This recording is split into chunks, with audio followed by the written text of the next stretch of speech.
Alright, we are back with a new video, and today I'll be giving my review and personal thoughts on Big Brother Canada 10 now that the season has wrapped up, and I'll say up front, this season was incredible. It's sort of interesting how despite BBUS and Celebrity Big Brother has been in this bit of a slump, Big Brother Canada on the other hand has had two great seasons in a row now. Now admittedly I was kind of excited coming in considering how much fun I had with BB Can 9. However, I wondered whether this season would be able to match that. And even once things got going, the main question on my mind was whether it could keep it up week after week.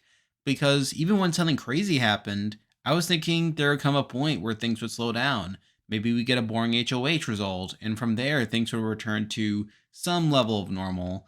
But then just when I think this season couldn't give us anything else, something else came up that just completely elevated the season even more.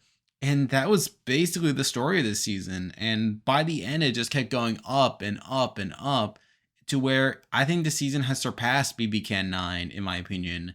And I didn't think I'd be saying that coming in, but it just managed to do it. And in general, this season just feels like the opposite of everything BBUS has given us in recent years, and especially compared to Celebrity Big Brother 3, which was the last season of the show that I reviewed on this channel.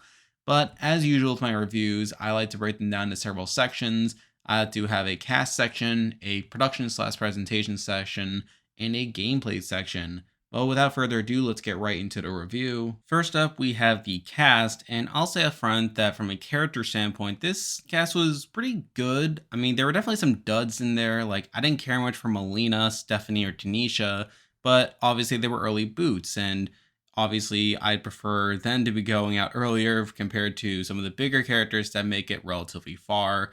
Kyle, while being a major factor in the game and having the same name as Kyle from BB Can 9, which that entire story is just pretty ridiculous.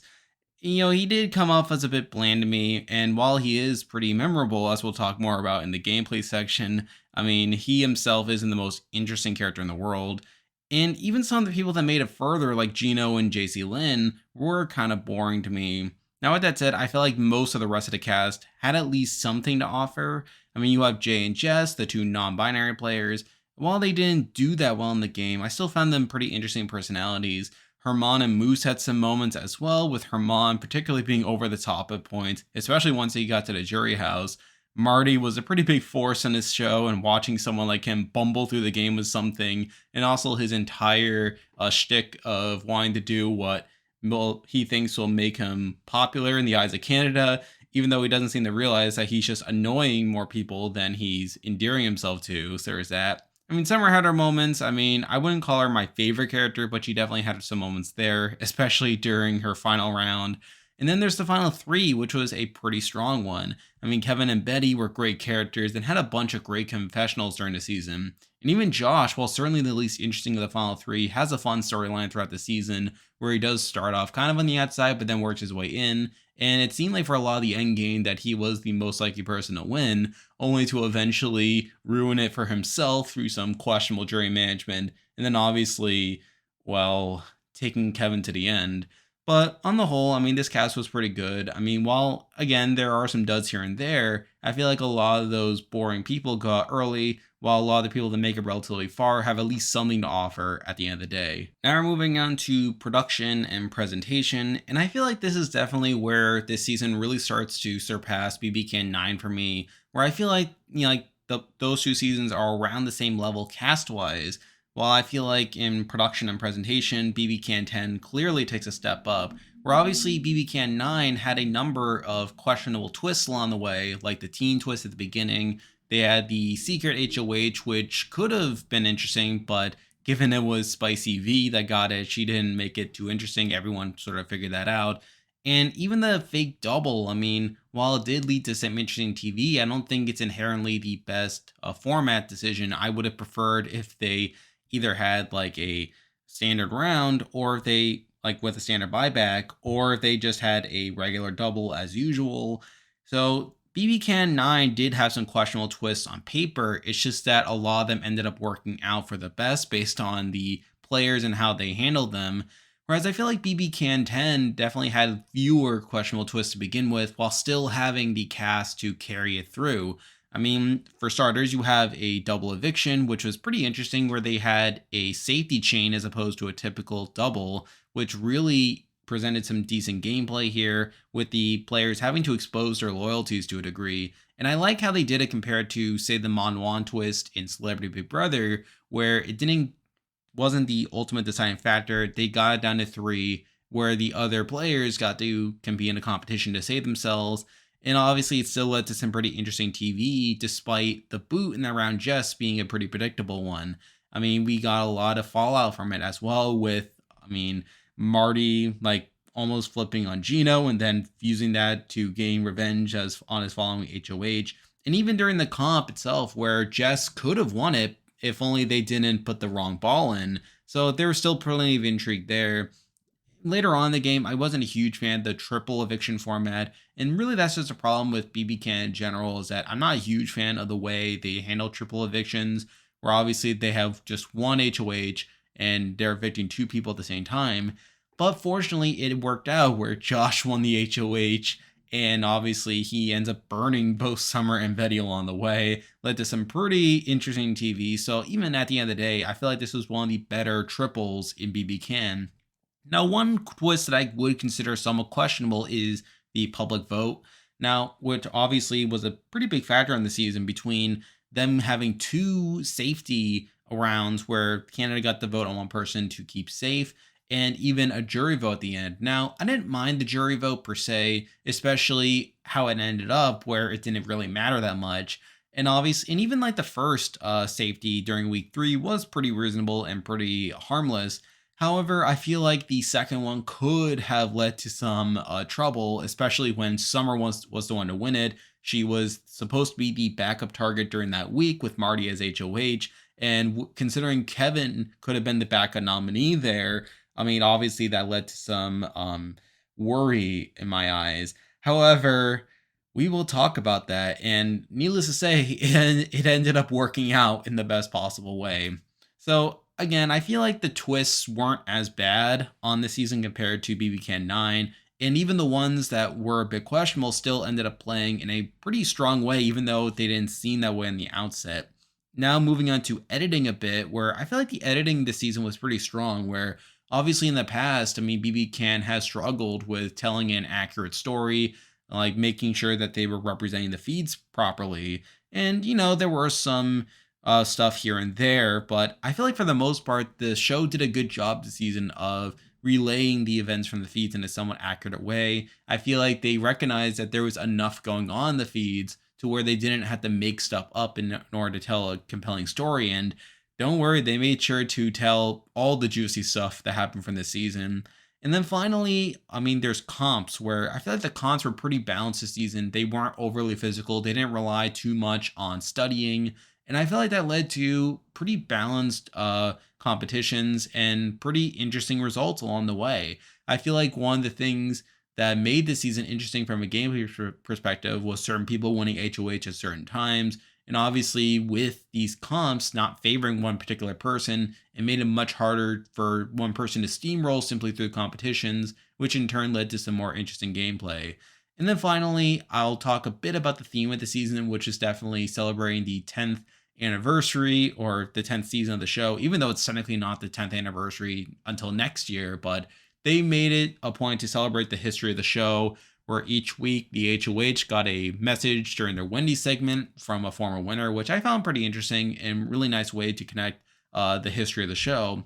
Now, admittedly, I feel like they could have done a bit more with this, but considering they were trying to celebrate, I feel like the winners getting a message each week was at least a nice touch. So on the whole, I have very little complaints about the production side of things. I felt like production from this season was pretty strong, and I felt like they, for the most part, made pretty good decisions. And obviously, even in the decisions that they made, we got some pretty interesting results that led to an interesting game. Finally, I wanted to talk a bit about the gameplay from this season, which sort of relates back to the cast, but obviously, the biggest strength of the season was the gameplay and how crazy and dynamic it ended up being, especially in comparison to recent seasons of BBUS and Celebrity Big Brother. Obviously, those seasons were relatively stagnant and had a clear power structure that remained in control for pretty much the entire game. This season really stands out as it really follows the BB Can 9 mold of casting a bunch of really bad but also very active players. And actually, I feel like this season is even more crazy than BB Can 9, where at least in that season you had like Jed, Ty, and Beth in control for a lot of the game. Whereas this season didn't really have a clear power structure. Now, it did seem to be on that way during the first week, which wasn't shown in the feeds, but we saw Herman win the first HOH, and it seemed like he was building this power structure through the Savage Seven. And while Kevin, Kyle, and Gino were not the best positioned among that, it seemed like they were pretty set to run a lot of that game. But obviously, from week 3 onwards, I feel like this season really demonstrated itself through its gameplay here, where pretty much we see Kyle win HOH in week 3. And it should have been a very boring week. With Kyle's strong position in the house, being in the center of the house, he should have been in a position to solidify the power structure and turn this season into a steamroll. And I remember at the time, people didn't like Kyle winning HOH, especially when Josh came so close to winning it after surviving the block. And it seemed like the season would slow down. Little did we know that we would get probably the worst HOH in Big Brother history, and one that really blew the game wide open, with Kyle putting up 2 people from his own alliance, and Stephanie and Moose winning the veto, and then him being unable to save Stephanie even after wanting to make her a pawn, really sowing distrust throughout the house, but also allowing the outsiders a chance to get into the game. That's a great moment right there. Really, Kyle's entire HOH is a very memorable HOH in its own right. The following week, again, is another instance where the game should have slowed down with Gino winning HOH. Like with Gino still being loyal to Kyle, Kyle should have been safe there. However, he gets talked into backdooring Kyle after the veto, really allowing Kyle to go out, which is pretty good in 2 respects because one, it's pretty insane that Gino did decide to backdoor his own ally, thinking that it would win him favor after being on the outs from the Kyle HOH. But it also spared us from what could have been a boring week where anyone else winning HOH would have been a very simple Kyle target, not too much there. So even that week managed to be pretty interesting. And there are plenty of instances of this throughout the season. Like we see Jess winning HOH, and we see them attempt to form a power structure around Kevin and Helena, but ultimately getting left behind there. We have all of Marty's HOHs really. Each of them having varying degrees of intrigue there. The first one is certainly bad, where obviously he targets Jay during that week. And while we see the flip happening there, it was relatively straightforward week for the most part. Then we get to his second HOH, which comes right after the double eviction, which was itself pretty interesting in that there was almost a flip on Gino, but it was through a last minute change and them just not being able to communicate the plan that caused Gino to stay. But Marty was not clued in that the plan had not gone through, and he votes for Gino there. And then he spends his entire HOH not owning up to his vote there, and as a result, trying to blame the whole thing on Josh and Betty, trying to get revenge there, only to not even get either of them out at the end of the day. So I felt like that was pretty humorous. And then obviously his third HOH, which is another all-time memorable week there, where again, he spends a lot of that week trying to get out Betty or Josh, and is unable to do so. We see Betty winning the veto there, and it seemed like Kevin would have been in a lot of danger there, except he's able to convince Marty that he's loyal to him. And then obviously we get the whole gummy bear situation where Gino, the one person that Marty has been trying to make it up to, despite betraying him multiple times, ends up on the block and ends up going home there, which is very iconic in its own right. So there's that. I haven't even mentioned Kevin or Herman yet, and just their entire rivalry throughout the course of the season. Really, really engaging in this warring philosophy here, where Herman represents the modern way that BBUS is played, where you get like a Derek figure in there and you build this core power structure that runs the game and steamrolls and really values competition wins, as we see Herman not really trusting Summer because she throws competitions, for example. But we see Herman trying to implement that strategy for a lot of the season and having some success there, but ultimately failing.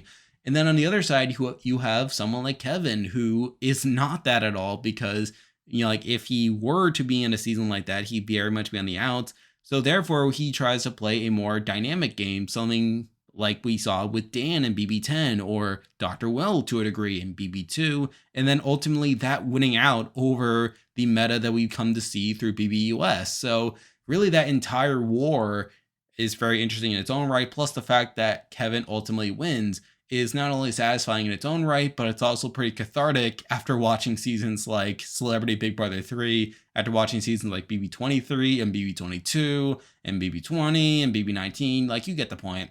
So there's that element of it. And then there's the end game, which, again, end games of Big Brother are not usually very interesting. Like Final Five, like especially right after a triple eviction, that should have been the point in the season where the gameplay started to slow down. And it seemed to be that way where, I mean, Kevin was in a position where everyone except for JC Lynn was going to take him to the end. But then he and Helena basically dropped the ball, where he keeps waffling back and forth between evicting Josh and evicting JC Lynn. And I remember just being online, just following the decision making, just watching them change their mind every 30 minutes, it seems, to the point where, again, they sow distrust between both of them. Although JC Lynn is able to make a final 2 deal with them, although Kevin doesn't ultimately keep JC around for that. So that right there should have been the end of Kevin's game, especially after Josh wins HOH and veto.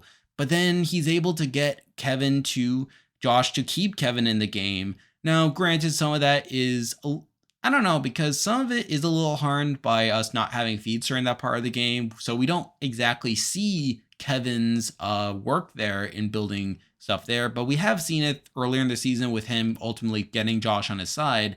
However, actually, the more I think about it, the lack of feeds, like, yes, while it doesn't give us as much information about Kevin as a player, I think it ultimately contributed to the entertainment of this season and really made it as special and unpredictable as it is. Where, again, no, just on the offset, like Josh winning Final Four HOH and veto, you think that Kevin would be a goner there because Kevin is the biggest threat, and he had already made it clear to Josh in the previous round that he wasn't as loyal to him anymore.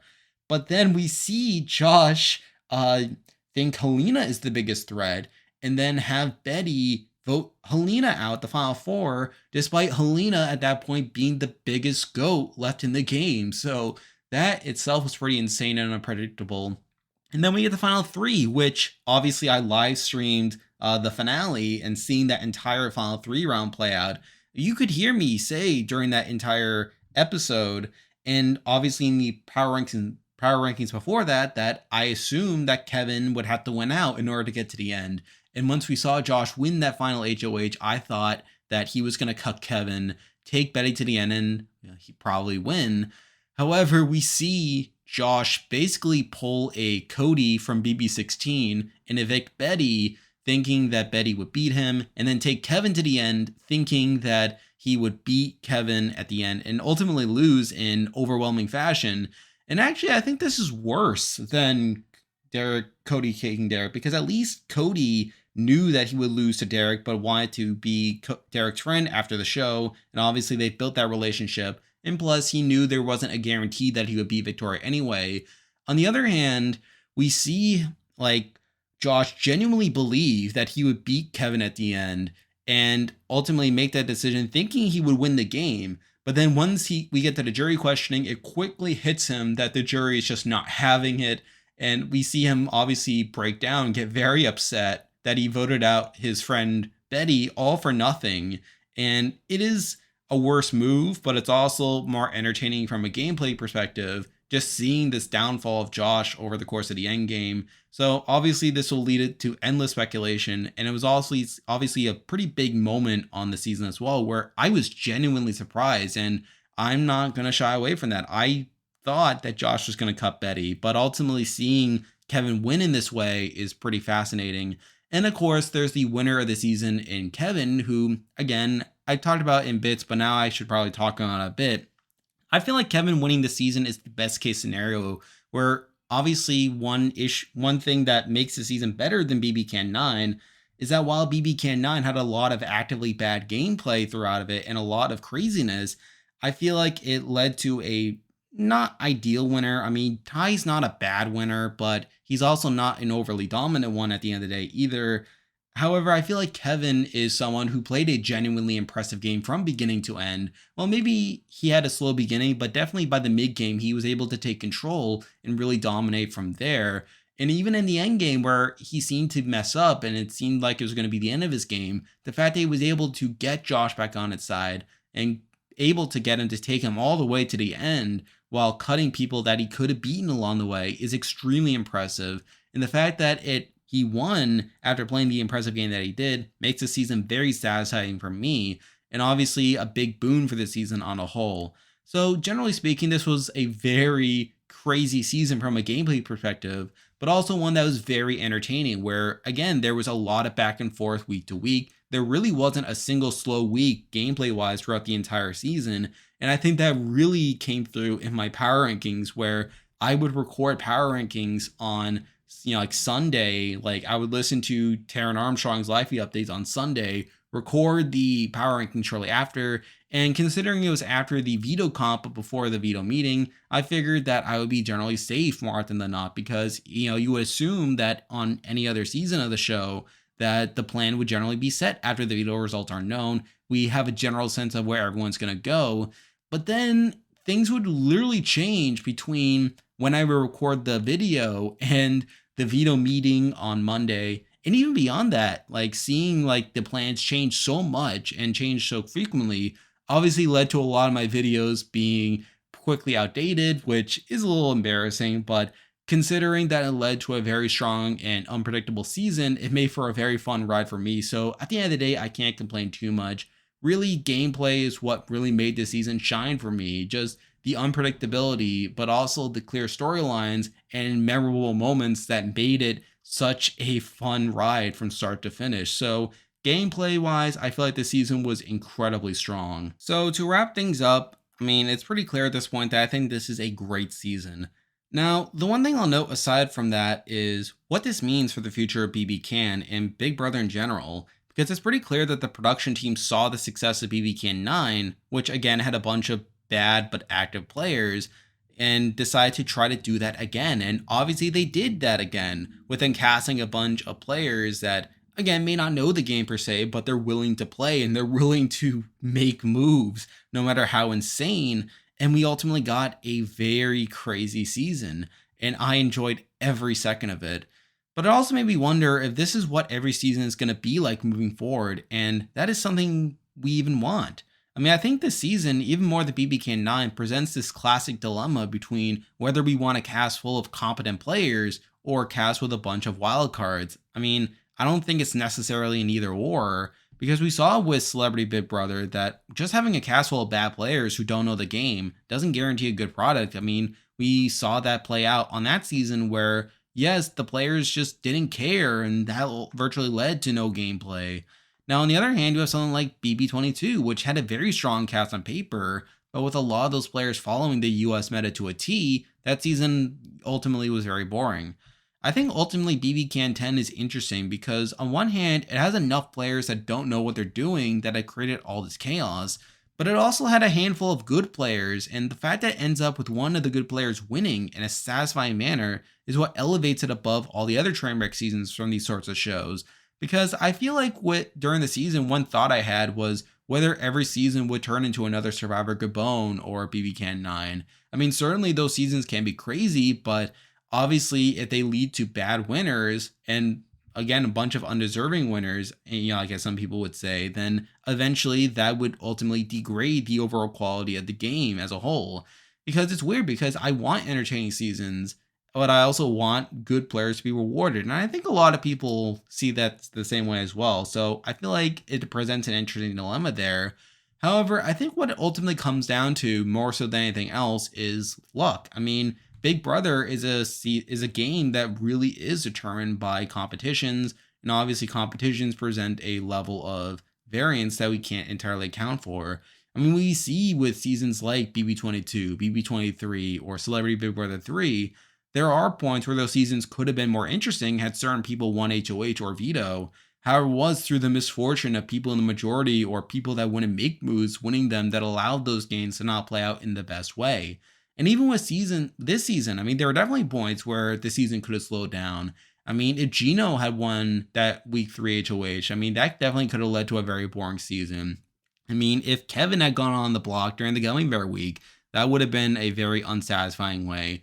If JC Lynn had won out from the triple eviction, that could have led to a very boring end game as well.